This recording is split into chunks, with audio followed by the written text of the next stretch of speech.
The uncomfortable steps. How to do what depression tells you not to. Introductio, and depression doesn't just hurt, it lies.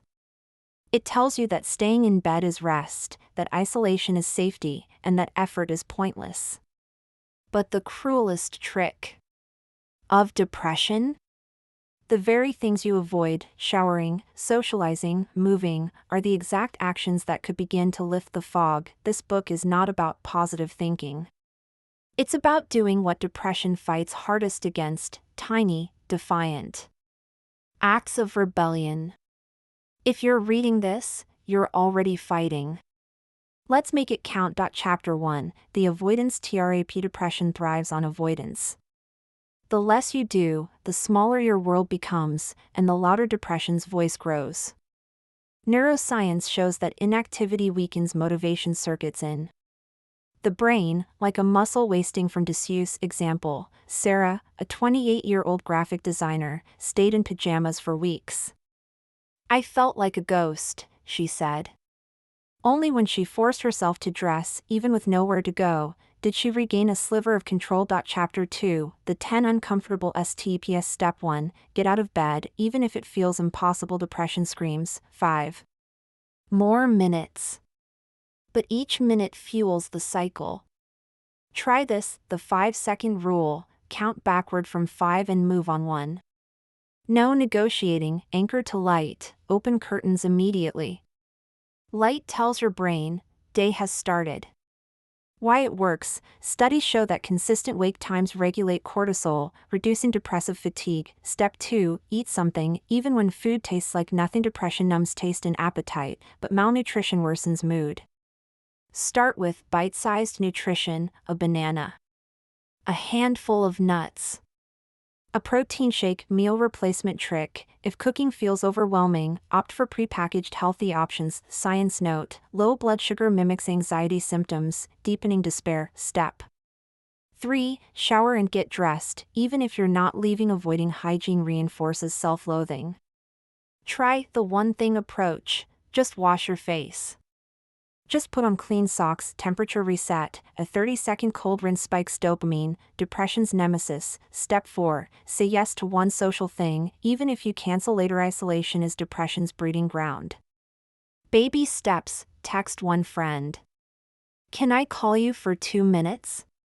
Public quietness: sit in a cafe, be around humans without interacting. Research: social contact, even passive, reduces rumination. Step 5, Move your body for 90 seconds, even if you hate it. Depression tells you exercise is futile. Prove it wrong. Staircase rebellion: walk up and down one flight. Dopamine dance: play one upbeat song and sway. Fact: a 2023 meta-analysis found 10 minutes of movement lowers inflammation linked to depression. Continue through all 10 steps with similar detail. Chapter 3, When depression fights back. Relapse isn't failure, it's data. Track triggers, e.g., skipping breakfast. Spiral.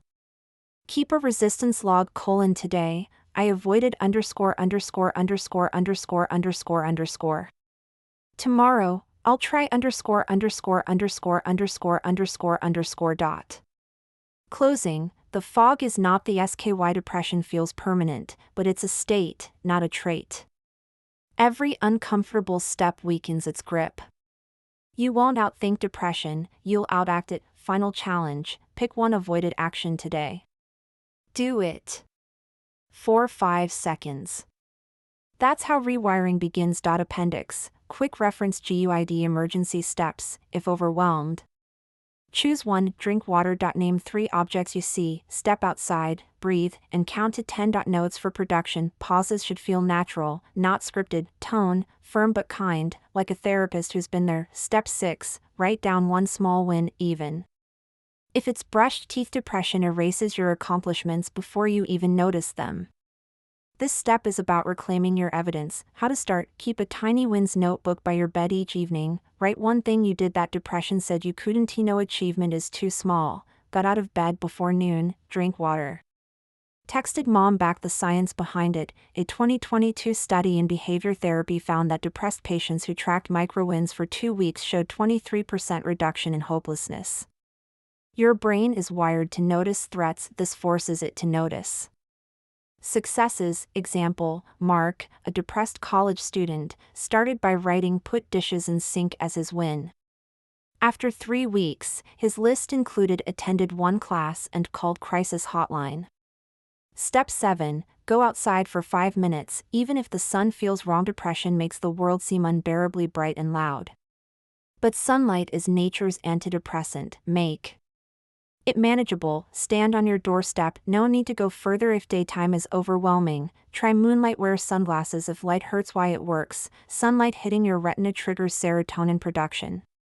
Even on cloudy days, outdoor light is 10x brighter than indoor lighting. A 2021 JAMA Psychiatry study showed that morning light exposure reduced depressive symptoms by 19% in 4 weeks. Step 8, challenge one negative thought, even if you believe it. Depression's lies sound like truth. Learn to interrogate them. The 3-question challenge: what's the evidence for this thought? Is there another possible explanation? What would I tell a friend who had this thought? Cognitive behavioral therapy gold. When University of Pennsylvania researchers analyzed depression recovery, they found thought challenging was 40% more effective than medication alone for preventing relapse. Real-world example, no one cares about me becomes I'm isolating, so people don't know I need help. When I reached out last month, Sarah checked on me.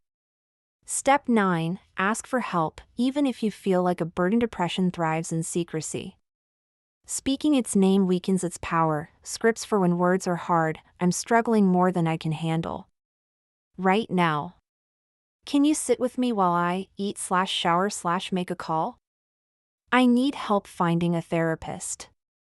Critical fact: a landmark 2023 study in Nature Mental Health found that depressed individuals who asked for specific help were 3x more likely to recover within 6 months than those who didn't. Step 10, plan a tiny future thing. Even if you feel hopeless, depression steals your future.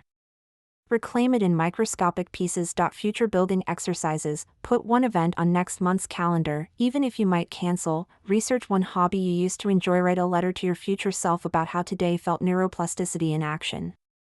UCLA research shows that simply imagining future activities builds new neural pathways in the hippocampus, the brain region. Depression shrinks. Chapter 4, the relapse survival guide. Recovery isn't linear. Here's how to weather the backslides. The relapse toolkit: spot early warning signs, skipping meals, ignoring texts, obsessive scrolling. Emergency reset: return to step 1 immediately. Compassionate accountability: I'm struggling again. That's okay. What's one thing I did last time that helped? Depression's comeback lies: this proves therapy doesn't work. Relapse is part of healing. I was fine, now I'm back to square one. I have more tools now. Chapter 5, building your anti-depression lifestyle. Once you're moving, these evidence-based habits create lasting change. The maintenance protocol: sleep sanctuary, same wake time daily, even weekends. Protein first, eggs, nuts, or Greek yogurt within an hour of waking. Micro moments of joy: 30 seconds smelling coffee. Feeling pets for digital boundaries: no doom scrolling after 8 p.m. The data: a 10-year Oxford study found depressed adults who maintained just 3 of these habits were 67% less likely to relapse. Final word: the paradox of ACTIO and depression says wait until you feel better to act. The truth is backwards: action creates the feeling. Every uncomfortable step is a brick in your escape tunnel.